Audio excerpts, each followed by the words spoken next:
So the NBA just unveiled its plans for their first ever in-season tournament, with a format that us soccer fans are already familiar with. For those who follow particularly international soccer, it's a long tradition of having in-season tournaments, mid-season tournaments, different kinds of cups throughout the year. And while NBA Commissioner Adam Silver likens this to international soccer, this is a concept we're already seeing here domestically. Specifically here in North America with Major League Soccer, we already have tournaments that happen mid-season and post-season that have nothing to do with the MLS Cup being lifted in the end. I mean, they kind of do, but we'll talk on that later. In each group, the team with the best group play record after those 4 games, they're moving on. The team with the next best record in each conference, those 2 are the wild card. Now, all that being said, I love this move from the NBA. The idea of being one and done was honestly a real turnoff for me and why I stopped watching American sports as much. Because you already knew who the favorites were going to be, and sure, there could be some cool underdog story, but in the end, if they got kicked out of the playoffs, there was no more reason to watch the sport anymore, unless you just loved the game that much. I understand why leagues like the NFL can't do it because it's such a violent sport, and after so many weeks of full contact, it'd be hard to ask the players to put on the pads and do it again. But where I think the NBA is smart with their approach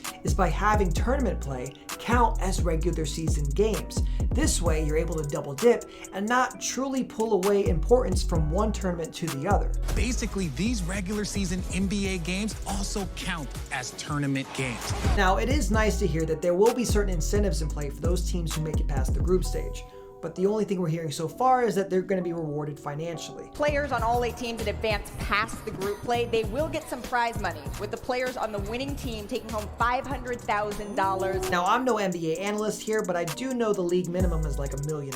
So I do still question, who's this helping? Just want to remind all of you that new traditions take time. Either way, like Adam Silver said, this is something that's brand new, it needs to be ironed out, and that there's going to be a learning curve in play. But if you're trying to build towards a legacy, you gotta start somewhere. What I personally would like to see, other than the confidence from Trae Young and the Atlanta Hawks, Oh, this team winning. Number 3, the Atlanta Hawks. I want this tournament to mean something after the fact, and not just come across as some cash grab early to mid-season when you got fans and players worried about load management. Maybe there's a way for the winners of the November tournament to solidify their names for the playoffs in April. Or maybe you have another award where the winner of those 2 trophies play each other in the end. Just spitballing ideas here, because that is one of the reasons why I love the game of soccer so much. Your club always has a chance to win something big, regardless of how they played during certain points of the season. Here in America, you've got the US Open Cup, Leagues Cup, Cascadia Cup, and MLS Cup, just to name a few, where the winners of these tournaments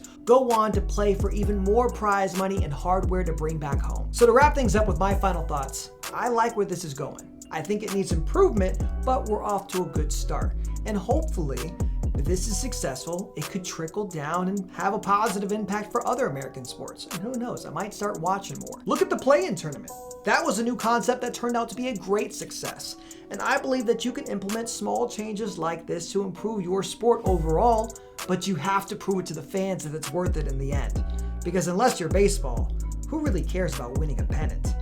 That's just me and my opinion. I would love to hear yours in the comments down below. How do you feel? Do you hate this? Do you love this? I want to read it all. But as always, keep it you, and I'll see you in the next one.